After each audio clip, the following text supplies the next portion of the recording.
हाँ जी विद्यार्थियों, सारिਆਂ ਨੂੰ सत श्री अकाल। ਆਪਾਂ ਗੱਲ ਕਰ ਰਹੇ ਸੀ ਆਪਣੀ 11ਵੀਂ ਜਮਾਤ ਦੀ ਜਿਹੜੀ ਬੁੱਕ ਆ ਉਹਦੇ ਵਿੱਚ ਗੁਰੂ ਨਾਨਕ ਦੇਵ ਜੀ ਵਾਲਾ ਜਿਹੜਾ ਚੈਪਟਰ ਆਪਾਂ ਉਹ ਪੜ੍ਹਿਆ ਸੀਗਾ। ਗੁਰਮਤਿ ਕਾਵਿ ਚੱਲ ਰਿਹਾ ਆਪਣਾ। ਹੁਣ ਆਪਾਂ ਗੱਲ ਕਰਦੇ ਹਾਂ ਗੁਰੂ ਅਰਜਨ ਦੇਵ ਜੀ ਦੀ। ਗੁਰੂ ਅਰਜਨ ਦੇਵ ਜੀ 1563 ਤੋਂ 1606 ਤੇ ਇਹਦੇ ਵਿੱਚ ਜੋ ਵੀ ਜੀਵਨ ਬਾਰੇ ਦੇ ਰੱਖਿਆ ਇਹ ਤੁਸੀਂ ਪੜ੍ਹ ਲਿਓ। ਇਸ ਨੂੰ ਇਹਦੇ ਵਿੱਚ ਦੇਖ ਲਿਓ ਵੀ ਕੀ ਕੁਛ ਦੇ ਰੱਖਿਆ। ਬਾਕੀ ਸਾਰਾ ਇੰਨਾ ਬੜੇ ਸ਼ਾਨਦਾਰ ਤਰੀਕੇ ਨਾਲ ਇੱਥੋਂ ਦਿੱਤਾ ਹੋਇਆ ਜਿਹੜਾ ਵੀ ਗੁਰੂ ਗ੍ਰੰਥ ਸਾਹਿਬ ਜੀ ਦੇ ਵਿੱਚ ਆਕਾਰ ਦੇ ਪੱਖੋਂ ਸਭ ਤੋਂ ਜ਼ਿਆਦਾ ਬਾਣੀ ਹੈ ਜਿਹੜੀ ਉਹ ਗੁਰੂ ਅਰਜਨ ਦੇਵ ਜੀ ਦੀ ਹੈ। ਸ੍ਰੀ ਗੁਰੂ ਗ੍ਰੰਥ ਸਾਹਿਬ ਜੀ ਦੇ 1430 ਪੰਨਿਆਂ ਦੇ ਅੱਧ ਦੇ ਸਮਾਨਾਂਤਰ ਹੈ। ਆਪਾਂ ਇਹ ਗੱਲ ਪੜ੍ਹੀ ਸੀ। ਮਤਲਬ ਕੀ ਹੈ 1430 ਦਾ ਅੱਧ ਮਤਲਬ ਬਣਦਾ ਹੈ 715 ਸਫ਼ਿਆਂ ਤੇ ਲਗਭਗ ਗੁਰੂ ਅਰਜਨ ਦੇਵ ਜੀ ਦੀ ਬਾਣੀ ਹੈ।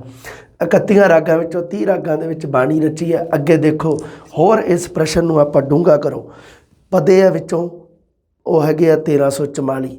ਛੰਦਾਂ ਦੀ ਵਰਤੋਂ ਕੀਤੀ ਹੈ ਜਿਹੜੀ ਉਹ ਹੈਗੇ ਆ 62। ਅਸ਼ਟਪਦੀਆਂ 63, ਸਲੋਕ 46, ਪੌੜੀਆਂ 117, ਲਮੇਰੀਆਂ ਬਾਣੀਆਂ 4 ਹੈ ਜੀ, ਫੁਟਕਲ ਬਾਣੀਆਂ 7 ਹੈ। ਵੱਡੇ ਆਕਾਰ ਦੀਆਂ ਬਾਣੀਆਂ ਦੇ ਨਾਮ ਦੇਤੇ ਆ। ਲਮੇਰੀਆਂ ਬਾਣੀਆਂ 4 ਦੇ ਵਿੱਚੋਂ ਸੁਖਮਣੀ ਸਾਹਿਬ 52 ਅੱਖਰੀ 12 ਮਾਹ ਤੇ ਥਿੱਤੀ ਇਹ ਵੱਡੇ ਆਕਾਰ ਦੀਆਂ। ਉਸ ਤੋਂ ਇਲਾਵਾ ਦੱਖਣੇ, ਸ਼ਬਦ ਹਜ਼ਾਰੇ, ਸਲੋਕ, ਸੰਸਕ੍ਰਿਤੀ, ਫੁੰਨੇ, ਪਹਿਰੇ ਇਹ ਸਾਰਿਆਂ ਤੇ ਭਰਪੂਰ ਪ੍ਰੋਪਰ ਗੱਲ ਕਰਾਂਗੇ। ਪੂਰੀ ਚਿੰਤਾ ਕਰਨ ਦੀ ਲੋੜ ਨਹੀਂ। ਫਿਲਹਾਲ ਆਪਾਂ ਇਹ ਦੇਖ ਰਹੇ ਹਾਂ ਸਾਡੀ 11ਵੀਂ ਵਾਲੀ ਜਮਾਤ ਦੇ ਵਿੱਚੋਂ ਕੋਈ ਪ੍ਰਸ਼ਨ ਜਿਹੜਾ ਬਣ ਰਿਹਾ ਜਿਹੜਾ ਆਪਣੇ ਕੰਮ ਦਾ ਉਹਦੇ ਬਾਰੇ ਗੱਲ ਕਰ ਰਹੇ ਹਾਂ। ਸਭ ਤੋਂ ਹਾਰਡ ਪ੍ਰਸ਼ਨ ਆ ਬਣ ਰਹੇ ਆ ਜੀ।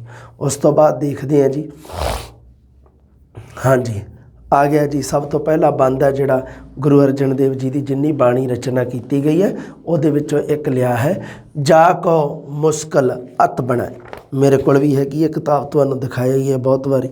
ਹਾਂਜੀ ਜਾ ਕੋ ਮੁਸ਼ਕਲ ਅਤ ਬਣੈ ਢੋਈ ਕੋਈ ਨਾ ਦੇ ਲਾਗੂ ਹੋਏ ਦੁਸ਼ਮਨਾ ਸਾਕ ਪੇ ਭੱਜ ਖਲੇ ਸਭੋ ਭੱਜੈ ਆਸਰਾ ਚੁੱਕੈ ਸਭ ਅਸਰਾਓ ਚਿੱਤ ਆਵੈ ਉਸ ਪਾਰ ਬ੍ਰਹਮ ਲੱਗੇ ਨਾ ਤੱਤੀ ਵਾਓ ਸਾਹਿਬ ਨਿਤਾਣਿਆ ਕਾ ਤਾਣ। ਤਾਣ ਦਾ ਸ਼ਾਬਦਿਕ ਅਰਥ ਹੁੰਦਾ ਆਸਰਾ। ਆਏ ਨਾ ਜਾਈ ਥਿਰ ਸਦਾ ਗੁਰ ਸ਼ਬਦੀ ਸੱਚ ਜਾਣ ਰਹਾਓ। ਰਹਾਓ ਦਾ ਸ਼ਾਬਦਿਕ ਅਰਥ ਹੁੰਦਾ ਹੈ ਵਿਸ਼ਰਾਮ ਦੇ ਕੇ ਬੋਲਣਾ, ਜਾਂ ਦੂਸਰੇ ਸ਼ਬਦਾਂ ਦੇ ਵਿੱਚ ਹੁੰਦਾ ਹੈ ਰਹਾਓ ਦਾ ਅਰਥ ਟੇਕ ਤੋਂ ਲਿਆ ਜਾਂਦਾ ਹੈ। ਦੂਸਰੇ ਸ਼ਬਦਾਂ ਦੇ ਵਿੱਚ ਜਿੱਥੇ ਰਹਾਓ ਦਿੱਤਾ ਹੋਵੇ ਰਹਾਓ ਵਾਲੀ ਪੰਕਤੀ ਹੈ ਜਿਹੜੀ ਉਹਦੇ ਵਿੱਚ ਪੂਰੇ ਸ਼ਬਦ ਦਾ ਨਿਚੋੜ ਦਿੱਤਾ ਹੁੰਦਾ ਹੈ। ਜੇ ਕੋ ਹੋਵੇ ਦੁਬਲਾ ਨੰਗ ਭੁੱਖ ਕੀ ਪੀਰ ਦਮੜਾ ਪੱਲੇ ਨਾ ਪਵੈ ਨਾ ਕੋ ਦੇਵੈ ਧੀਰ। ਦਮੜਾ ਮਤਲਬ ਪੈਸਾ। ਸੁਆਰਥ ਸੁਆਏ ਨਾ ਕੋ ਕਰੇ ਨਾ ਕਿਛ ਹੋਵੇ ਕਾਜ ਚਿੱਤ ਆਵੈ ਉਸ ਪਾਰ ਬ੍ਰਹਮ ਧਾਨੇ ਚਲ ਹੋਵੇ ਰਾਜ। ਵੱਖ ਵੱਖ ਉਦਾਹਰਨਾਂ ਦੇ ਕੇ ਗੁਰੂ ਅਰਜਨ ਦੇਵ ਜੀ ਨੇ ਪਰਮਾਤਮਾ ਦੇ ਆਸਰੇ ਦੀ ਗੱਲ ਕੀਤੀ ਹੈ। ਜਾ ਕੋ ਚਿੰਤਾ ਬਹੁਤ ਬਹੁਤ ਦੇਹੀ ਵਿਆਪੈ ਰੋਗ ਗ੍ਰਸਤ ਕੁਟੰਬ ਪਲੇਟਿਆ ਕਦੇ ਹਰਖ ਕਦੇ ਸੋਗ। ਸੋਗ ਮਤਲਬ ਦੁੱਖ, ਹਰਖ ਮਤਲਬ ਹਿੰਦੀ ਦੇ ਵਿੱਚ ਹਰਸ਼, ਖੁਸ਼ੀ, ਉਲਾਸ। ਗਾਉਣ ਕਰੇ ਚਹੁ ਕੁੰਟਕਾ ਘੜੀ ਨਾ ਬੈਸਣ ਸੋਏ ਚਿੱਤ ਆਵੈ ਉਸ ਪਾਰ ਬ੍ਰਹਮ ਤਨ ਮਨ ਸੀਤਲ ਹੋਏ। ਚਹੁ ਕੁੰਟ ਮਤਲਬ 4 ਕੁੰਟਾਂ 4 ਦਿਸ਼ਾਵਾਂ। ਕਾਮ ਕ੍ਰੋਧ ਮੋਹ ਵਸ ਕੀਆ ਕਿਰਪਨ ਲੋਭ ਪਿਆਰ। ਕਿਰਪਨ ਦਾ ਸ਼ਾਬਦਿਕ ਅਰਥ ਹੈ ਜੀ ਕਿਰਪਨ। ਕਿਰਪਨ ਦਾ ਸ਼ਾਬਦਿਕ ਅਰਥ ਇੱਥੇ ਦਿੱਤਾ ਹੋਇਆ ਹੈ ਜੀ। ਕਿਰਪਨ ਦਾ ਸ਼ਾਬਦਿਕ ਅਰਥ ਹੈ ਕੰਜੂਸ ਜਾਂ ਸੋਮ। ਧਿਆਨ ਰੱਖਿਓ ਕਿਰਪਨ ਦਾ ਸ਼ਾਬਦਿਕ ਅਰਥ। ਹਾਂਜੀ ਕਾਮ ਕ੍ਰੋਧ ਮੋਹ ਵਸ ਕੀਆ ਕਿਰਪਨ ਲੋਭ ਪਿਆਰ ਚਾਰੇ ਕਿਲ ਵਿਖ ਉਨ ਅਗ ਕੀਏ ਹੁਆ ਅਸੁਰ ਸੰਘਾਰ। ਪੋਥੀ ਗੀਤ ਕਵਿਤ ਕਿਛ ਕਦੇ ਨਾ ਕਰਨ ਧਰਿਆ ਚਿੱਤ ਆਵੈ ਉਸ ਪਾਰ ਬ੍ਰਹਮ ਤਾਂ ਨਿਮਖ ਸਿਮਰਤ ਧਰਿਆ। ਲਓ ਜੀ 4 ਮੁੱਖ ਪਾਪ ਆ ਜਿਹੜੇ ਇੱਥੇ ਲਿਖਿਆ ਹੋਇਆ। ਚਾਰੇ ਕਿਲਵਿਖ। ਕਿਲਵਿਖ ਦਾ ਸ਼ਾਬਦਿਕ ਅਰਥ ਹੁੰਦਾ ਪਾਪ। 4 ਮੁੱਖ ਪਾਪ ਬ੍ਰਾਹਮਣ, ਕੈਲੀ, ਘਾਤ, ਕੰਜਕਾ, ਅਣਚਾਰੀ ਕਾ ਧਾਨ। ਇਹ ਜਿਹੜਾ ਹੈ ਗੁਰੂ ਗ੍ਰੰਥ ਸਾਹਿਬ ਜੀ ਦੇ ਵਿੱਚ ਪੰਕਤੀ ਲਿਖੀ ਹੋਈ ਹੈ ਉਸ ਨੂੰ ਆਧਾਰ ਬਣਾ ਕੇ 4 ਕਿਲਵਿਖ 4 ਪਾਪਾਂ ਦਾ ਜ਼ਿਕਰ ਕੀਤਾ ਹੈ ਗੁਰੂ ਅਰਜਨ ਦੇਵ ਜੀ ਨੇ। ਸਿੱਧਾ ਹੀ ਲਿਖਤਾ ਕਿ ਚਾਰੇ ਕਿਲਵਿਖ ਉਨ ਅਗ ਕੀਏ ਹੋਆ ਅਸੁਰ ਸੰਘਾਰ।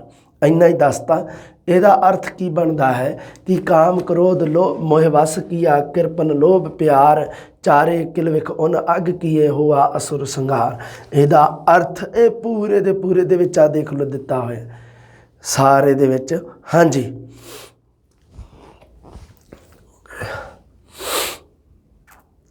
ਜੇ ਕਿਸੇ ਮਨੁੱਖ ਨੂੰ ਕਾਮ ਨੇ ਕ੍ਰੋਧ ਨੇ ਮੋਹ ਨੇ ਵਸ ਕੀਤਾ ਹੋਵੇ ਤਾਂ ਉਸ ਸੂਮ ਦਾ ਪਿਆਰ ਕੰਜੂਸ ਦਾ ਪਿਆਰ ਸਦਾ ਲੋਭ ਵਿੱਚ ਹੀ ਹੋਵੇ, ਵਿਕਾਰਾਂ ਦੇ ਵਸ ਵਿੱਚ ਹੋ ਕੇ ਉਹ ਚਾਰੇ ਹੀ ਉੱਗੇ ਪਾਪ ਅਪਰਾਧ ਕੀਤੇ ਹੋਣ ਜਿਸ ਨੇ। ਹੁਣ ਇਹ ਦੇਖਦੇ ਆਪਾਂ ਚਾਰੇ ਉੱਗੇ ਪਾਪ ਜਿਹੜੇ ਕਿਹੜੇ ਕਿਹੜੇ ਹੈ। ਅੱਗੇ ਇੱਕ ਪੰਕਤੀ ਲਿਖੀ ਹੋਈ ਹੈ, ਬ੍ਰਾਹਮਣ ਕੈਲੀ ਘਾਤ ਕੰਜਕਾ ਅਣਚਾਰੀ ਕਾ ਧਾਨ। ਲਓ ਜੀ, ਦਿੱਤੇ ਹੋਏ ਆ ਚਾਰ ਪਾਪ ਕਿਹੜੇ ਕਿਹੜੇ ਆ। ਇੱਕ ਤਾਂ ਹੈਗਾ ਬ੍ਰਾਹਮਣ, ਬ੍ਰਾਹਮਣ ਤੋਂ ਮਤਲਬ ਬ੍ਰਾਹਮਣ ਘਾਤ, ਬ੍ਰਾਹਮਣ ਦੀ ਹੱਤਿਆ, ਇੱਕ ਪਾਪ ਪਹਿਲਾ ਬ੍ਰਾਹਮਣ ਦੀ ਹੱਤਿਆ। ਬ੍ਰਾਹਮਣ ਦੀ ਹੱਤਿਆ ਦੇ ਵੀ ਕਈ ਅਰਥ ਬਣਦੇ ਆ ਬੇਟਾ ਜੀ। ਇਸ ਤਰ੍ਹਾਂ ਨਹੀਂਗਾ ਕਿ ਮੰਨ ਲਓ ਕੋਈ ਜਾਤ ਦਾ ਬ੍ਰਾਹਮਣ, ਉਹਦੀ ਹੱਤਿਆ ਦੀ ਗੱਲ ਨਹੀਂ ਕੀਤੀ। ਇਹ ਗੁਰੂ ਗ੍ਰੰਥ ਸਾਹਿਬ ਜੀ ਦੇ ਮਾਇਨੇ ਇੰਨੇ ਮਤਲਬ ਹੈਗੇ ਆ ਵਧੀਆ ਸ਼ਾਨਦਾਰ। ਇਹਦੇ ਵਿੱਚ ਬ੍ਰਾਹਮਣ ਦੇ ਜਿਹੜੇ ਅਰਥ ਹੈ ਉਹ ਦਿੱਤੇ ਹੋਏ ਆ ਵੀ ਬ੍ਰਾਹਮਣ ਕਿਹਨੂੰ ਕਹਿੰਦੇ ਆ। ਬ੍ਰਾਹਮਣ ਉਹ ਨਹੀਂ ਹੈ ਜੋ ਜਾਤ ਦਾ ਬ੍ਰਾਹਮਣ ਹੈ, ਉਸ ਨੂੰ ਨਹੀਂ ਕਿਹਾ। ਬ੍ਰਾਹਮਣ ਹੈ ਜਿਹੜਾ ਉਸ ਦੀ ਜਿਹੜੀ ਪਰਿਭਾਸ਼ਾ ਗੁਰੂ ਗ੍ਰੰਥ ਸਾਹਿਬ ਜੀ ਦੇ ਵਿੱਚ ਦਿੱਤੀ ਹੋਈ ਹੈ ਕਿ ਬ੍ਰਾਹਮਣ ਨੇ ਕਿਵੇਂ ਮਤਲਬ ਆਪਣੇ ਆਪ ਨੂੰ ਨੈਤਿਕ ਗੁਣਾਂ ਦਾ ਧਾਰਨੀ ਬਣਾਉਣਾ ਹੈ। ਬ੍ਰਾਹਮਣ ਹਰ ਕੋਈ ਹੋ ਸਕਦਾ ਹੈ। ਗੁਰੂ ਗ੍ਰੰਥ ਸਾਹਿਬ ਜੀ ਦੇ ਅਨੁਸਾਰ ਬ੍ਰਾਹਮਣ ਤਾਂ ਕੋਈ ਵੀ ਹੋ ਸਕਦਾ, ਕਿਉਂਕਿ ਗੁਰੂ ਗ੍ਰੰਥ ਸਾਹਿਬ ਜੀ ਦੇ ਅਨੁਸਾਰ ਬ੍ਰਾਹਮਣ ਦਾ ਸੰਬੰਧ ਜਾਤ ਦੇ ਨਾਲ ਬਿਲਕੁਲ ਨਹੀਂ ਹੈ। ਜਾਤ ਪਾਤ ਦਾ ਤਾਂ ਖੰਡਨ ਕੀਤਾ ਗਿਆ ਗੁਰੂ ਗ੍ਰੰਥ ਸਾਹਿਬ ਜੀ ਦੇ ਵਿੱਚ। ਇਸ ਕਰਕੇ ਬ੍ਰਾਹਮਣ ਮਤਲਬ ਜਿਸ ਨੇ ਬ੍ਰਹਮ ਧਾਰਨ ਕੀਤਾ ਹੋਵੇ, ਜਿਹੜਾ ਉਸ ਪਰਮਾਤਮਾ ਦੀ ਰਜਾ ਵਿੱਚ ਰਵੇ, ਨੈਤਿਕ ਗੁਣਾਂ ਦਾ ਧਾਰਨੀ ਹੋਵੇ, ਉਸ ਨੂੰ ਕੀ ਕਿਹਾ ਜਾਂਦਾ ਹੈ? ਬ੍ਰਾਹਮਣ। ਉਸ ਮਤਲਬ ਜਿਹੜਾ ਬੰਦਾ ਪਰਮਾਤਮਾ ਦੇ ਨਾਲ ਜੁੜਿਆ ਹੋਇਆ, ਇੱਕ ਤਾਂ ਉਸ ਦਾ ਘਾਤ ਮਤਲਬ ਉਸ ਨੂੰ ਮਾਰਨਾ। ਕੈਲੀ ਦਾ ਸ਼ਾਬਦਿਕ ਅਰਥ ਹੁੰਦਾ ਗਊ। ਗਾਂ ਦੀ ਹੱਤਿਆ ਦਾ ਮਤਲਬ ਹੈਗਾ, ਕਿਉਂਕਿ ਗਊ ਤੇ ਗਰੀਬ ਦੋਨੋਂ ਨਾਲ ਨਾਲ ਲਏ ਜਾਂਦੇ ਹਨ, ਅਰਥ ਦੋਨੋਂ। ਮਤਲਬ ਕੀ ਹੈ ਵੀ ਗਰੀਬ ਬੰਦਾ, ਗਰੀਬ ਆਦਮੀ ਹੈ ਜਿਹੜਾ ਗਊ। ਕੈਲੀ ਦਾ ਸ਼ਾਬਦਿਕ ਅਰਥ ਹੈ ਗਊ, ਪਰ ਕਿਉਂਕਿ ਸ਼ਾਬਦਿਕ ਅਰਥ ਹੋਰ ਹੁੰਦੇ ਨੇ, ਉਸ ਦੇ ਅੰਦਰੂਨੀ ਅਰਥ ਹੈ ਜਿਹੜੇ ਉਹ ਸਾਨੂੰ ਕਿਤੇ ਹੋਰ ਲੈ ਕੇ ਜਾਂਦੇ ਨੇ। ਕਵਿਤਾ ਦੀ ਇੱਕ ਖਾਸ ਖਾਸੀਅਤ ਹੁੰਦੀ ਹੈ। ਕਵਿਤਾ ਦੇ ਹਮੇਸ਼ਾ ਕਦੇ ਵੀ ਸ਼ਾਬਦਿਕ ਅਰਥ ਨਹੀਂ ਹੁੰਦੇ, ਇਕੱਲੇ ਸ਼ਾਬਦਿਕ ਅਰਥ ਨਹੀਂ ਹੁੰਦੇ, ਭਾਵਾਤਮਕ ਅਰਥ। ਉਸ ਦੇ ਮਗਰ ਜੋ ਭਾਵ ਛੁਪਿਆ ਹੁੰਦਾ ਹੈ, ਉਸ ਦੇ ਮਗਰ ਜੋ ਏਮ ਛੁਪਿਆ ਹੁੰਦਾ, ਉਹ ਕੀ ਹੈ? ਕਿਉਂਕਿ ਆਪਣੇ ਕੀ ਕਿਹਾ ਜਾਂਦਾ ਹੈ? ਗਊ ਗਰੀਬ ਦੀ ਹੱਤਿਆ। ਤੇ ਗਰੀਬ ਹੈ ਜਿਹੜਾ ਉਹ ਬੰਦਾ ਗਊ ਦੇ ਸਮਾਨ ਮੰਨਿਆ ਗਿਆ। ਗਊ। ਬ੍ਰਾਹਮਣ ਕੈਲੀ ਘਾਤ ਕੰਜਕਾ। ਕੰਜਕਾ ਹੁੰਦੀ ਹੈ ਕੁਆਰੀ ਲੜਕੀ। ਲੜਕੀ ਦੀ ਹੱਤਿਆ ਕਰਨੀ, ਜਾਂ ਦੂਸਰੇ ਸ਼ਬਦਾਂ ਦੇ ਵਿੱਚ ਕਹਿ ਦਈਏ ਕਿ ਧੀ ਦਾ ਪੈਸਾ ਖਾ ਜਾਣਾ। ਇਹ ਜਿਹੜੀਆਂ ਚੀਜ਼ਾਂ, ਕਿਉਂਕਿ ਸਿਆਣੇ ਲੋਕ ਹੈ ਜਿਹੜੇ ਸਿਆਣੇ ਬਜ਼ੁਰਗ ਹੈ, ਉਹ ਜਦੋਂ ਆਪਣੀ ਧੀ ਦੇ ਘਰੇ ਜਾਂਦੇ ਆ ਤੇ ਉੱਥੋਂ ਪਾਣੀ ਤੱਕ ਵੀ ਨਹੀਂ ਪੀਂਦੇ। ਇਹ ਇੱਕ ਕਹਾਵਤ ਬਣੀ ਹੋਈ ਹੈ। ਇੱਕ ਕਿਉਂਕਿ ਗੁਰਬਾਣੀ ਦੇ ਵਿੱਚ ਲਿਖਿਆ ਹੋਇਆ ਹੈ, ਬ੍ਰਾਹਮਣ ਕੈਲੀ ਘਾਤ ਕੰਜਕਾ ਅਣਚਾਰੀ ਕਾ ਧਾਨ। ਅਣਚਾਰੀ ਮਤਲਬ ਜਿਸ ਬੰਦੇ ਦਾ ਆਚਰਣ ਭੈੜਾ ਹੋਵੇ, ਕੁਕਰਮੀ, ਮਾੜੇ ਕਰਮਾਂ ਵਾਲਾ ਜਿਹੜਾ ਬੰਦਾ ਹੋਵੇ, ਜਿਹੜਾ ਭੈੜੇ ਕਰਮ ਕਰਦਾ ਹੋਵੇ, ਉਸ ਦਾ ਧਾਨ ਮਤਲਬ ਪੈਸਾ, ਉਸ ਦਾ ਧਾਨ ਕਦੇ ਵੀ ਨਹੀਂ ਲੈਣਾ ਚਾਹੀਦਾ। ਇਹ ਚਾਰ ਪਾਪ ਹੈ, ਚਾਰ ਪਾਪ। ਠੀਕ ਹੈ ਜੀ, ਗੱਲ ਕਲੀਅਰ ਹੋ ਗਈ ਆਪਣੀ। ਬਹੁਤ ਸ਼ਾਨਦਾਰ ਉਦਾਹਰਣ ਦਿੱਤਾ ਹੋਇਆ ਜਿਹੜਾ, ਇਹਦੇ ਬਾਰੇ ਮੈਂ ਕਿਹਾ ਜ਼ਰੂਰ ਤੁਹਾਨੂੰ ਦੱਸੂਗਾ। ਚਾਰੇ ਕਿਲਵਿਖ ਮਤਲਬ ਚਾਰ ਮੁੱਖ ਪਾਪ ਗੁਰੂ ਗ੍ਰੰਥ ਸਾਹਿਬ ਜੀ ਦੇ ਵਿੱਚ ਗਿਣਾਏ ਹੋਏ ਆ। ਹੁਣ ਆ ਗਿਆ ਜੀ ਗੁਸਾਈ ਦਾ ਪਹਿਲਵਾਨੜਾ। ਗੁਸਾਈ ਮਤਲਬ ਹੁੰਦਾ ਹੈ ਪਰਮਾਤਮਾ। ਪਹਿਲਵਾਨ ਤੁਹਾਨੂੰ ਪਤਾ ਹੀ ਹੈ, ਛਿੰਝ ਦੇ ਵਿੱਚ ਘੁਲਣ ਵਾਲੇ ਜਿਹੜੇ ਹੁੰਦੇ ਆ, ਅਖਾੜੇ ਦੇ ਵਿੱਚ ਘੁਲਣ ਵਾਲੇ, ਉਹਨਾਂ ਨੂੰ ਆਪਾਂ ਪਹਿਲਵਾਨ ਕਹਿੰਦੇ ਹਾਂ। ਗੁਸਾਈ ਦਾ ਪਹਿਲਵਾਨੜਾ, ਮੈਂ ਗੁਰ ਮਿਲ ਉੱਚ ਦਮਾਲੜਾ, ਸਭ ਹੋਈ ਛਿੰਝ ਇਕੱਠੀਆਂ, ਦਈਓ ਬੈਠਾ ਵੇਖੈ ਆਪ ਜੀਓ। ਅੱਗੇ ਕੀ ਲਿਖਿਆ? ਵਾਤ ਵੱਜਣ ਟਮਕ ਭੇਰੀਆਂ, ਮਲ ਲੱਥੇ ਲਹਿੰਦੇ ਫੇਰੀਆਂ, ਨਿਹੱਤੇ ਪੰਜ ਜੁਆਨ ਮੈਂ, ਗੁਰ ਥਾਪੀ ਦਿੱਤੀ ਕੰਡ ਜੀਓ। ਸਭ ਇਕੱਠੇ ਹੋਏ ਆਇਆ, ਘਰ ਜਾਸਨ ਵਾਟ ਵਟਾਇਆ, ਗੁਰਮੁਖ ਲਾਹ ਲੈ ਗਏ, ਮਨਮੁਖ ਚੱਲੇ ਮੂਲ ਗਵਾਏ ਜੀਓ। ਗੁਸਾਈ ਸ੍ਰਿਸ਼ਟੀ ਦਾ ਮਾਲਕ ਪ੍ਰਭੂ ਪਹਿਲਵਾਨ ਨਾ ਨਿੱਕਾ ਜਿਹਾ ਅਣਜਾਣ ਪਹਿਲਵਾਨ ਕਹਿੰਦਾ ਮੈਂ ਅਣਜਾਣ ਹਾਂ, ਅਣਜਾਣ ਪਹਿਲਵਾਨ ਹੈ ਪਰਮਾਤਮਾ ਦਾ। ਗੁਰੂ ਨਾਲ ਮਿਲ ਕੇ ਉੱਚ ਦਮਾਲੜਾ ਦਾ ਮਤਲਬ ਹੈ ਕਿ ਉੱਚੇ ਦਮਾਲੇ ਵਾਲਾ। ਅਖਾੜੇ ਵਿੱਚ ਜਿੱਤਣ ਵਾਲਾ ਜਿਹੜਾ ਪਹਿਲਵਾਨ ਹੁੰਦਾ ਉਸ ਨੂੰ ਇੱਕ ਮਾਲੀ ਦਿੱਤੀ ਜਾਂਦੀ ਹੈ, ਉਹਨੂੰ ਕਿਹਾ ਗਿਆ ਹੈ ਉੱਚ ਦਮਾਲੜਾ। ਮਾਲੀ ਜਾਂ ਸਿਰੋਪਾ ਹੁੰਦਾ ਜਿਹੜਾ, ਮਤਲਬ ਇੱਕ ਮਤਲਬ ਕੀ ਹੈ ਵੀ ਜਿਵੇਂ ਕਿਸੇ ਨੂੰ ਲੋਈ ਭੇਟ ਕਰ ਦੇਣੀ। ਉਸ ਨੇ ਕੀ ਕਰਨਾ, ਪਹਿਲਵਾਨ ਕੀ ਕਰਦਾ ਹੁੰਦਾ ਸੀਗਾ, ਉਸ ਨੂੰ ਆਪਣੇ ਸਿਰ ਉੱਤੇ ਬੰਨ੍ਹ ਕੇ ਉੱਚਾ ਸਿਰ ਕਰਕੇ ਹੋਂ ਗੁਰਮਿਲ ਉੱਚ ਦਮਾਲੜਾ, ਉਸ ਦਮਾਲੇ ਨੂੰ ਉਸ ਕੱਪੜੇ ਨੂੰ ਬੰਨ੍ਹ ਕੇ ਉੱਚਾ ਸਿਰ ਕਰਕੇ ਫੇਰ ਹੀ ਲਾਉਂਦਾ ਹੁੰਦਾ ਸੀ ਪਹਿਲਵਾਨ ਜਿੱਤ ਕੇ ਜਿਹੜਾ। ਛਿੰਝ ਹੁੰਦੀ ਹੈ, ਘੋਲ ਵੇਖਣ ਆਏ ਲੋਕਾਂ ਦਾ ਇਕੱਠ ਹੁੰਦਾ, ਉਸ ਨੂੰ ਕਿਹਾ ਜਾਂਦਾ ਹੈ ਛਿੰਝ। ਨਾਮ ਆਪਾਂ ਪੜ੍ਹਾਂਗੇ ਉਹਦੇ ਵਿੱਚ ਛਿੰਝ ਸ਼ਬਦ ਦੀ ਵਰਤੋਂ ਕਰਾਂਗੇ। ਛਿੰਝ ਸਮੂਹਵਾਚੀ ਨਾਮ ਹੈ, ਸੰਗਿਆ ਦੇ ਵਿੱਚ ਜਦੋਂ ਪੜ੍ਹਾਂਗੇ ਇਹਨੂੰ ਛਿੰਝ ਸਮੂਹਵਾਚੀ, ਘੋਲ ਵੇਖਣ ਆਏ ਲੋਕਾਂ ਦਾ ਸਮੂਹ ਹੁੰਦਾ। ਵਾਤ, ਵਾਤ ਦਾ ਮਤਲਬ ਹੁੰਦਾ ਮੂੰਹ ਨਾਲ ਵੱਜਣ ਵਾਲੇ ਜਿਹੜੇ ਨਗਾਰੇ ਵਾਜੇ ਹੁੰਦੇ। ਟਮਕ ਛੋਟੇ ਨਗਾਰੇ, ਭੇਰੀ ਵੀ ਨਗਾਰਾ ਹੁੰਦਾ ਹੈ। ਮੱਲ ਮਤਲਬ ਪਹਿਲਵਾਨ ਹੁੰਦੇ ਆ। ਨਿਹੱਤੇ ਕਾਬੂ ਕਰ ਲਈ। ਕੰਡ ਮਤਲਬ ਪਿੱਠ ਉੱਤੇ, ਗੁਰ ਥਾਪੀ ਦਿੱਤੀ ਕੰਡ ਜੀਓ। ਅੱਗੇ ਦੇਖ ਲਓ ਜੀ, ਜਸਨ ਜਾਣਗੇ ਵਾਟ ਵਟਾਇਆ, ਵਾਟ ਮੈਨੇ ਰਸਤਾ, ਰਸਤਾ ਬਦਲਣਾ। ਵੱਖ ਵੱਖ ਜੂਨਾਂ ਦੇ ਵਿੱਚ ਪੈਣਾ, ਕਿਉਂਕਿ 84 ਲੱਖ ਜੂਨਾਂ ਦਾ ਜ਼ਿਕਰ ਵਾਰ-ਵਾਰ ਆਉਂਦਾ ਹੈ। ਉਹਨਾਂ ਜੂਨਾਂ ਦੀ ਗੱਲ ਇੱਥੇ ਵੀ ਕੀਤੀ ਹੈ। ਇਹ ਹੈ ਜਿਹੜੇ ਅਰਥ ਤੁਸੀਂ ਪੜ੍ਹ ਲਿਓ ਬੇਟਾ ਜੀ। ਗੁਰੂ ਅਰਜਨ ਦੇਵ ਜੀ ਨੇ ਆਪਣੇ ਆਪ ਨੂੰ ਇਹਦੇ ਵਿੱਚ ਇੱਕ ਪਰਮਾਤਮਾ ਦਾ ਅਣਜਾਣਾ ਜਿਹਾ ਪਹਿਲਵਾਨ ਬਣਾ ਕੇ ਇੱਕ ਮਤਲਬ ਕੀ ਹੈ ਕਿ ਉਸ ਪਰਮਾਤਮਾ ਦੀ ਸਿਫਤ ਸਲਾਹ ਕੀਤੀ ਹੈ ਜਿਹੜੀ। ਹਾਂਜੀ, ਮੇਰਾ ਮਨ ਲੋਚੈ, ਲੋਚਾ ਹੁੰਦੀ ਹੈ ਇੱਛਾ, ਮਨ ਦੀ ਇੱਛਾ। ਮੇਰਾ ਮਨ ਲੋਚੈ ਗੁਰਦਰਸ਼ਨ ਤਾਈ, ਬਲਬ ਕਰੇ ਚਾਤਰ ਕੀ ਨਿਆਈ। ਤ੍ਰਿਖਾ ਨਾ ਉਤਰੈ ਸਾਤ ਨਾ ਆਵੈ, ਬਿਨ ਦਰਸ਼ਨ ਸੰਤ ਪਿਆਰੇ ਜੀਓ। ਹਉ ਕੋਲੀ ਜੀਓ ਕੋਲ ਕੁਮਾਈ, ਗੁਰ ਦਰਸ਼ਨ ਸੰਤ ਪਿਆਰੇ ਜੀਓ। ਰਹਾਓ ਤੇਰਾ ਮੁਖ ਸੁਹਾਵਾ ਜੀਓ, ਸਹਿਜ ਧੁਨ ਬਾਣੀ। ਚਿਰ ਹੋਆ ਦੇਖੇ ਸਾਰੰਗ ਪਾਣੀ, ਤਨ ਸੋ ਦੇਸ ਜਹਾਂ ਤੂੰ ਵਸਿਆ। ਮੇਰੇ ਸੱਜਣ ਮੀਤ ਮੁਰਾਰੇ ਜੀਓ। ਹਉ ਕੋਲੀ ਹਉ ਕੋਲ ਕੁਮਾਈ, ਗੁਰ ਸੱਜਣ ਮੀਤ ਮੁਰਾਰੇ ਜੀਓ। ਰਹਾਓ ਇੱਕ ਘੜੀ ਨਾ ਮਿਲਤੇ ਤਾਂ ਕਲ ਜੁਗ ਹੋਤਾ, ਹੁਣ ਕਦ ਮਿਲੀਐ ਪ੍ਰੇ ਤੁਧ ਭਗਵੰਤਾ। ਮੋਹਿ ਰਹਿਣ ਨਾ ਵਿਹਾਵੈ, ਨੀਂਦ ਨਾ ਆਵੈ, ਬਿਨ ਦੇਖੇ ਗੁਰ ਦਰਬਾਰੇ ਜੀਓ। ਹਉ ਕੋਲੀ ਜੀਓ ਕੋਲ ਕੁਮਾਈ, ਤਿਸ ਸੱਚੇ ਗੁਰ ਦਰਬਾਰੇ ਜੀਓ। ਰਹਾਓ ਭਾਗ ਹੁਆ ਗੁਰ ਸੰਤ ਮਿਲਾਇਆ, ਪ੍ਰਭ ਅਬਨਾਸੀ ਘਰ ਮਹਿ ਪਾਇਆ। ਸੇਵ ਕਰੀ ਪਲ ਚਸਾ ਨਾ ਵਿਛੜਾ, ਜਨ ਨਾਨਕ ਦਾਸ ਤੁਮਾਰੇ ਜੀਓ। ਹਉ ਕੋਲੀ ਜੀਓ ਕੋਲ ਕੁਮਾਈ, ਜਨ ਨਾਨਕ ਦਾਸ ਤੁਮਾਰੇ ਜੀ। ਇਹ ਹੈ ਜਿਹੜੀ ਇੱਕ ਲੋਚਾ ਮਤਲਬ ਇੱਛਾ ਰੱਖਦਾ ਹੈ। ਪੜ੍ਹ ਲਿਓ ਇਹਦੇ ਅਰਥ ਕਿ ਗੁਰੂ ਅਰਜਨ ਦੇਵ ਜੀ ਕਹਿ ਰਹੇ ਹਨ ਕਿ ਹੇ ਪ੍ਰਭੂ, ਹੇ ਪਰਮਾਤਮਾ, ਮੇਰਾ ਜਿਹੜਾ ਮਨ ਹੈ ਉਹ ਤੁਹਾਡੇ ਦਰਸ਼ਨਾਂ ਦੀ ਲੋਚਾ ਇੱਛਾ ਰੱਖਦਾ ਹੈ। ਬਸ ਬਹੁਤ ਸ਼ਾਨਦਾਰ ਤਰੀਕੇ ਨਾਲ ਲਿਖਿਆ ਹੋਇਆ ਹੈ, ਇਹ ਤੁਸੀਂ ਪੜ੍ਹ ਲਿਓ। ਇਹਦੇ ਵਿੱਚ ਚਸਾ ਦਿੱਤਾ ਹੋਇਆ। ਚਸਾ ਸਮੇਂ ਦਾ ਪ੍ਰਤੀਕ ਹੁੰਦਾ, ਪਲ ਦਾ 30ਵਾਂ ਹਿੱਸਾ ਕਿਹਾ ਜਾਂਦਾ, ਉਸ ਨੂੰ ਕਿਹਾ ਚਸਾ। ਚਸਾ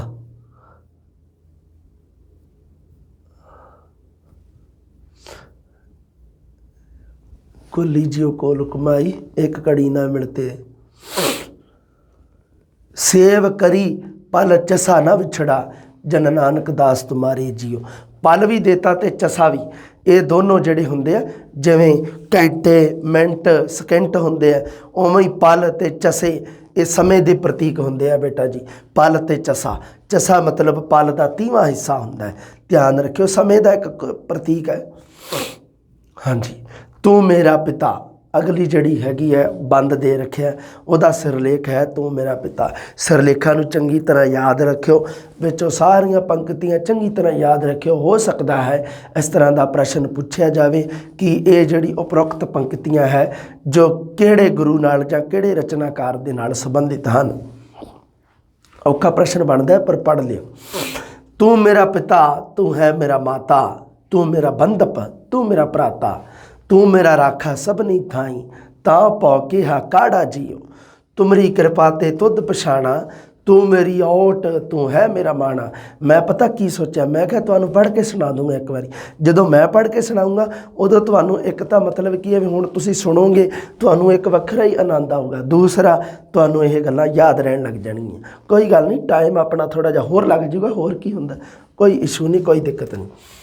ਤੁਮਰੀ ਕਿਰਪਾ ਤੇ ਤੁਧ ਪਛਾਣਾ, ਤੂੰ ਮੇਰੀ ਓਟ ਤੂੰ ਹੈ ਮੇਰਾ ਮਾਣਾ। तुझ बिन दूजा अवर ना कोई, सब तेरा खेल अखाड़ा जियो। जी जंत सब तुध उपाए, जित जित भाना तित तित लाए। सब किछ कीता तेरा होवै, नाही किछ असाड़ा जियो। नाम ध्याए सदा सुख पाया, गुण गाए मेरा मन सीत लाया। गुरपूरै वज्जी वाधाई, नानक जिता बिखाड़ा जियो। बिखाड़ा मतलब बिखम अखाड़ा, औखी कुश्ती बिखम अखाड़ा। एक हुंदा बिखम अखाड़ा, एक हुंदा बिखड़ा पैंडा।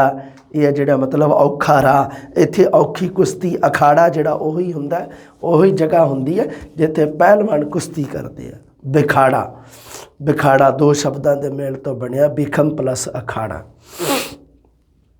हाँ जी ठीक है। ओट का मतलब होंदा आसरा, काढ़ा का मतलब होंदा चिंता।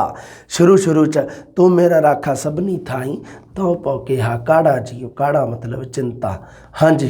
किरत कर्म के मतलब परमात्मा की एक सिफत सलाई की है कि हे परमात्मा, जदों तू तेरे नाल परमात्मा दे नाल रिश्तियां की गल की है, तू मेरा पिता, तू है मेरा माता, तू मेरा बंधप, बंधप मतलब रिश्तेदार, तू मेरा भराता, तू मेरा भरा है। हे परमात्मा तू मेरा भराता।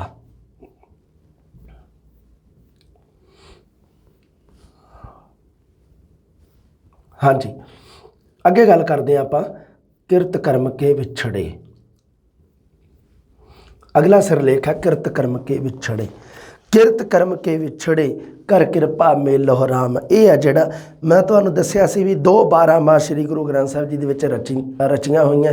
एक गुरु नानक देव जी की 12 माह तुखारी राग दे विच है, एक गुरु अर्जन देव जी की है माझ राग दे विच।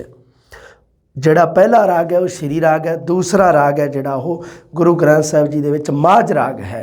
माझ राग दे विच दूसरे राग दे विच किरत कर्म के विछड़े इत्थों शुरू हुंदा है।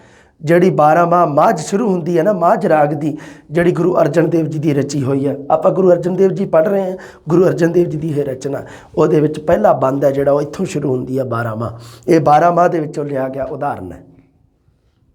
किरत कर्म के विछड़े कर किरपा मेलो राम।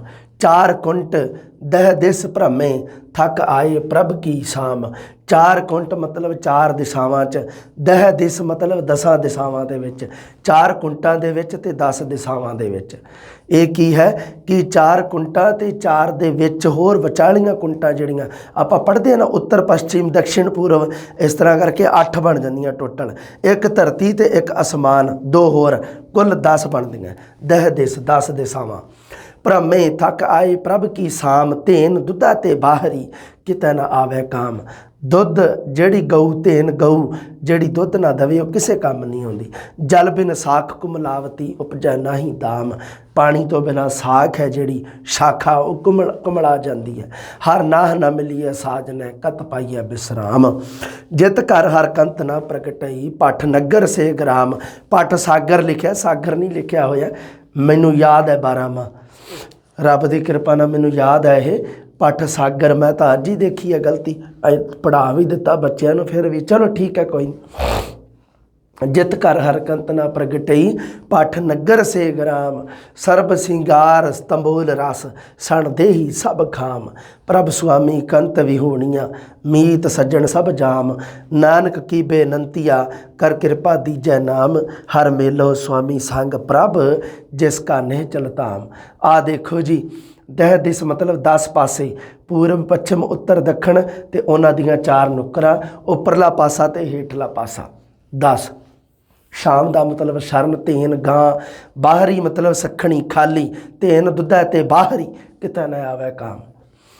ये सारियां गल्लां वधिया याद रखियो। तंबोल पान दे बीड़े उसनूं कहा जाता है। खाम कच्चे नाशवंत जिहड़ी चीज़ होवे उसनूं खाम कहा जाता है। हाँ जी, अगे आ गया जी 10 वस्तु ले पाछै पावै। ਇਹ ਹੈ ਜਿਹੜਾ ਇਹ ਸ੍ਰੀ ਸੁਖਮਨੀ ਸਾਹਿਬ ਜੀ ਦੇ ਵਿੱਚੋਂ ਲਿਆ ਗਿਆ ਉਦਾਹਰਣ ਹੈ। ਗੁਰੂ ਅਰਜਨ ਦੇਵ ਜੀ ਦੀ ਸ਼ਾਹਕਾਰ ਰਚਨਾ ਪ੍ਰਬੰਧ ਕਾਵਿ ਦਾ ਉੱਤਮ ਨਮੂਨਾ 24 ਅਸ਼ਟਪਦੀਆਂ, ਹਰ ਅਸ਼ਟਪਦੀ ਦੇ ਨਾਲ ਨਾਲ ਇੱਕ ਸ਼ਲੋਕ ਦਿੱਤਾ ਹੈ। ਕਿਤੇ ਕਿਤੇ ਅਪਵਾਦ ਨੂੰ ਛੱਡ ਕੇ ਲਗਭਗ ਸਾਰੇ ਸ਼ਲੋਕਾਂ ਦੇ ਵਿੱਚ ਦੋਹਰੇ ਛੰਦ ਦੀ ਵਰਤੋਂ ਕੀਤੀ ਗਈ ਹੈ। ਅਸ਼ਟਪਦੀ ਹੈ ਜਿਹੜਾ ਇਹ ਚੌਪਈ ਛੰਦ ਦੇ ਵਿੱਚ ਲਿਖਿਆ ਗਿਆ ਜੀ। 10 वस्तु ले पाछै पावै, एक वस्त कारण बिखोट गवावै। एक पी न दे 10 पी हिर ले, तो मूढ़ा कहो कहाँ करे। जिस ठाकुर स्यो नाही चारा, ताको कीजै सद नमस्कारा। जाके मन लाग्या प्रभ मीठा, सर्ब सुख ताहू मन बूठा। जिस जन अपना हुक्म मनाया, सर्ब थोक नानक तिन पाया। थोक का मतलब पदार्थ। मनुख है जिहड़ा वो प्रभु तो 10 चीज़ां लै लैंदा है। बंदा 10 वस्तु ले पाछै पावै, एक वस्त कारण बिखोट गवावै। बिखोट का शाब्दिक अर्थ होता है खोटहीनता, इतबार, खरापन, उसनूं कहा जाता है। खोट का विरोधी शब्द है बिखोट। खोट बिखोट, खोट बिखोट। बिखोट अपना जिहड़ा इतबार है वो गवा लैंदा है मनुख रब तो, क्योंकि की है कि परमात्मा सानू बहुत कुछ दिता है परमात्मा ने, पर कई बारी साडा एक लालच जिहड़ा वो सारियां चीज़ां नूं गवा दिंदा। होया ये घटनावां लोकां दे नाल हुंदियां अक्सर। जीवन की सच्चाई जिन्नी श्री गुरु ग्रंथ साहिब जी दे विच लिखी है उन्नी मैनूं नहीं लगता भी किते होर लिखी है। बहुत शानदार तरीके नाल समकाली जीवन दे विच किन्नी खरी उतरदी है, पढ़ के देखो तुसीं। एक पी ना दे 10 पी हिर ले, तो मूढ़ा कहो कहा करे। मूढ़ा मूर्ख। अगर परमात्मा वो एक भी ना देवे, 10 चीज़ां जिहड़ियां तैनूं दित्तियां वो भी खोले, तो तू फिर हे मूर्ख प्राणी तू की करेगा। जिस ठाकुर से नाही चारा, ताको कीजा साध नमस्कारा। जिस परमात्मा अगे कोई चारा नहीं चलता, उस परमात्मा अगे नमस्कार करनी चाहिए। निर्माणता की गल कीती है इहदे विच। हाँ जी, कोई बोला राम राम, कोई खुदाए। बहुत लोग इसनूं उदाहरण दिंदे हन, है ना। तुसीं सुनिया होया है। एक किहदी है रचना कीती है गुरु अर्जन देव जी की। सारिਆਂ ਨੂੰ गुरु अर्जन देव जी ने सारे धर्मां की गल कीती है, तो ਉਹਦੇ ਵਿੱਚ ਕੀ है परमात्मा ਨੂੰ सर्वश्रेष्ठ दस्या है। कोई बोला राम राम, कोई खुदाए। हुण इत्थे राम शब्द का संबंध है जिहड़ा ਉਹ मैं तुहानूं दसदा जावां, रामचंद्र दे नाल नहीं है। अयोध्या का राजा सी जिहड़ा रामचंद्र, ਉਹਦੇ नाल बिल्कुल नहीं है। राम शब्द का अर्थ है मतलब की है जो परमात्मा है, परमात्मा दे वास्ते है। गुरु ग्रंथ साहिब जी दे विच राम शब्द दोनों वास्ते वरत्या गया है, पर जदों रामचंद्र की गल कीती है उदों अर्थां दे विच श्योर पता लगदा भी ये रामचंद्र दे बारे गल कीती है। पर जदों की है जदों राम की गल कॉमन राम शब्द आया, उदों राम उस अयोध्या के राजा रामचंद्र वास्ते नहीं आया, बिल्कुल भी नहीं आया। राम उस परमात्मा के वास्ते है जो गुरु नानक देव जी तो उपर है। परमात्मा वो जड़ा जिसनों गुरु नानक देव जी ध्याते हैं, जिसनों गुरु अंगद देव जी ध्याते हैं, जिसनों गुरु अर्जन देव जी भी ध्या रहे हैं, गुरु तेग बहादुर जी भी जी दे अगे नमस्कार कर रहे हैं, तो अयोध्या का राजा रामचंद्र भी जिस दे आगे झुक रहा है। जिस दे अगे कौन? राजा रावण भी झुक रहा है। उसनूं की जिस दे अगे शिव जी भी झुकता है, जिस दे अगे ब्रह्मा भी झुकता है, वह जिहड़ा हैगा निरंकार रूप दे विच परमात्मा है, जिहड़ा सारे जिस दी पूजा करते हैं, जिहड़ा इस सृष्टि दे विच सारी सृष्टि नूं बनाउण वाला जिहड़ा करता तरता वो सारा कौन है? परमात्मा। मूल मंत्र पढ़ के देखो किते परमात्मा का स्वरूप एक ही करता गुरु नानक देव जी ने, एक ओंकार। ओंकार दे नाल एक शब्द लाता भी परमात्मा एक ही है भाई। हाँ जी, कोई बोला राम राम, कोई खुदाए। कोई तो उन्होंने राम राम कहता है, कोई खुदा, कोई सिवा गुसाइयाँ, कोई अलाए, कोई गुसाई कहता है, कोई अल्लाह। कारण करण करीम, कृपा तार रहीम रहाओ। कोई नहावे तीर्थ, कोई हज जाए। हिंदू लोगों के विच की है तीर्थ ते 68 तीर्थ उन्हां ते नहाउण दी परंपरा है। तो कोई हज जाए, मुसलमान लोग जिहड़ी यात्रा करते हैं उसनूं हज कहा जाता है, काबे दी मक्के दी यात्रा। कोई करे पूजा, कोई सिर नवाए। कोई पूजा करदा, कोई सिर नवाउंदा, कोई पढ़े वेद, कोई कतेब। कोई तो वेद पढ़ता है तो कोई कतेब आदि धार्मिक पुस्तकां पढ़ता है, धार्मिक ग्रंथ पढ़ता है। कोई ओढ़े नील, कोई सफेद। कोई तो नीले रंग के वस्त्र पाउंदा है, कोई सफेद रंग दे। कोई कहे तुर्क कोई कहे हिंदू, कोई बाछा पिस्त कोई सिर गिंदू। लिखिया होया देख लो जी। जेड़ा तां कोई कहे तुर्क कोई कहे हिंदू, तुर्क मतलब मुसलमान, कोई तो तुर्क है मुसलमान है, कोई हिंदू है।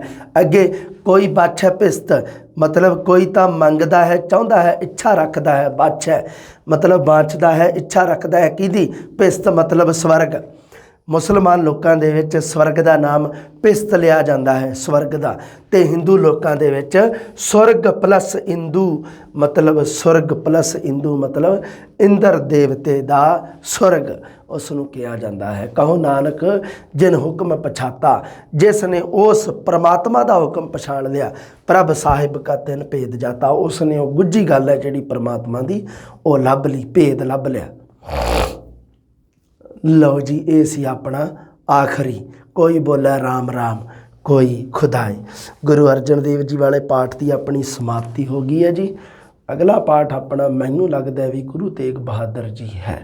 हाँ जी, गुरु तेग बहादुर जी भी पढ़ना आप ये अगे जोड़ा एक मिलना ये गुरु गोबिंद सिंह जी भी दिता होया है, वो आप चंडी दी वार दे विच पढ़ांगे, क्योंकि वो उदाहरण है जिहड़ियां सारियां मतलब चंडी दी वार दे विचों लए गए हैं।